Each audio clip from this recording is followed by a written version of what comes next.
and if it's not very effective, you're gonna get punished. But anyway, let's focus on this game. Yeah, what do we have going on here? We've got Freeman playing the Lord General, Floid on Hive Tyrant, and then Adila and QuarterFinal rocking what we saw last round. So any particular thoughts on this matchup going into it?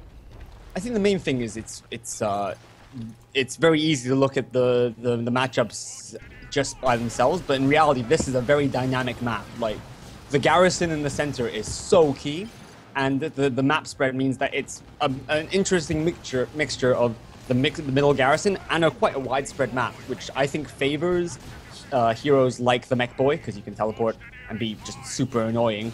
And I think to a degree it's going to favor the Hive Tyrant, because you can set up brood nests behind cover and just pressure. Yeah, I mean, these maps with these kind of choke points and walls, I think generally favor tanky heroes on top of that as well, because you can kind of hang out behind that and really force them to approach you in a way that isn't advantageous to them. Totally, and just nullify that ranged advantage just completely. But I think overall it's a very interesting map, and realistically speaking, I think I want to see how QuarterFinal on the Grey Knights handle the Nids, because, you know, traditionally Nids are pretty good against power armor races, but well, when we see this heavy T1 coming out of QuarterFinal, who the hell knows? Yeah, he's been. I mean, there's been very little power armor play from QuarterFinal if he plays the way he's been playing those last few games. Mm-hmm. Well, already there's an adjustment. He's going for another strike squad. I don't know if this is an Overwatch. It could well be, considering, but maybe he does want to go double strike, which seems a little bit odd. Yeah, he called it in chat. You see, double strike squad, double ops is what he's going for. I can see that being effective, but at the same time, I think Floid is very, very happy to get a Barb Strangler Warrior Brood, which is, you know, it can get tied up by the Brother Captain, but I think the Hive Tyrant is as disruptive as the Brother Captain himself is. Certainly. Yeah, I mean, the Strike Squad sure can go toe-to-toe with either Hormagaunts or Termagants, but yeah, like you said, all it takes is a Barb Strangler, and you can lock down both of those slow squads pretty easily. I mean, the main problem is for Floyd is that because the Gaunts have very low melee skill, like Strikes would have to get incredibly unlucky to get taken down by Gaunts. But I think Floyd is going to go heavy T1 and try to counter. Ooh, Catechins! What is this? I think this is the right choice, though. Like, he's going to need that all reliable for the looters, which I think he's expecting to be coming. Yeah, that's what it seems like. Twiley was using his Catechins last game. He's getting a little tricky with using his explosive traps to blow up generators, where I feel like, considering the squishy infantry build that the Grey Knights had, would have been better maybe to try to blast some squads out. Yeah, perhaps. I think he got pretty sad, though. I think he has a big no like in his mind about unreliable. I mean, he got pretty. Oh no! Yeah, landed right behind him. So, speaking of unreliable being called unreliable, yeah, it completely bugged out and didn't fire for him last game, and he got pretty salty about that, bless him. Yeah. Luckily, the Lord General was there to flank the Ludas in lieu of the missed all reliable, so... I think this is a smart choice, though. Going for all reliable, going for grenade launcher on Lord General. Adila's gone so heavy on range blob that it makes a lot of sense. Yeah, I mean, it gives him some good, steady splash damage that he can keep dishing out to this ranged pile here. And the Sluggas, so long as he keeps that Sentinel microed well, shouldn't really ever be able to approach easily. I do find it interesting that, like looking at the gen split for both teams, if you look at Adila and QuarterFinal, they've gone for a pretty even split, and actually putting 2 generators on the more vulnerable power, but at the same time, like the middle power is completely exposed for the other team. I'm not really sure if I would have put all 3 gens like in such a pressure position for Adila, but maybe they know something I don't. Yeah, I'm not sure. Yeah, that does seem a little out of place.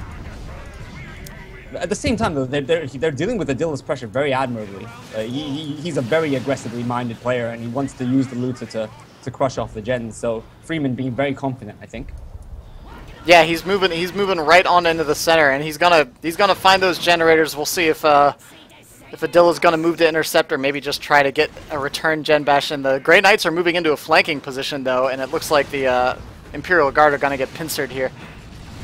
So here I think one of the things that's really, really good about Inquisitorial Operatives, apart from the fact that they have... Oh, I wonder if he can wipe this. I mean, he's got 2 shotguns. He could. Yeah, I think he could have tried to go for the kill on that Lord General there and maybe even gotten it with both strike squads and those shotguns. Yeah. Ooh, that electric armor. I genuinely think so. I mean, ooh, that's nasty. But then again, that was a lot of energy used for... Yeah, he got very little payoff from that. He tagged a few models, but if those squads had maybe been a bit lower when he started that, it might have been worth to use all that, but... Definitely. As it stands right now he's going to be low on energy for the coming engagement. Even triggering it again on the catechins.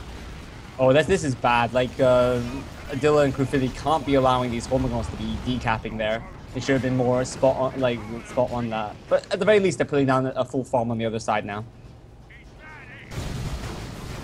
Yeah, I mean, well, that's the problem. That's why this is actually one of my favorite 2-on-2 maps, because there are times where it's difficult to judge which side of the map you need to be on. The gens are in such a tucked away position, but still easily exposed to the opposing team. And then you have the VPs and central gens just way out there as well. Well, the DPS coming out from that range blob, and I suppose the brother captain, took down the Hive Tyrant no problem. So that is a lot of DPS coming out of that blob. Honestly, I think Freeman and Floyd are in a pretty rough situation right now. Both of them have gone for heavy T1, and when you go heavy T1, you need to make progress. And in reality, the enemy team are the ones with 2 full farms, and you're the one on the back foot.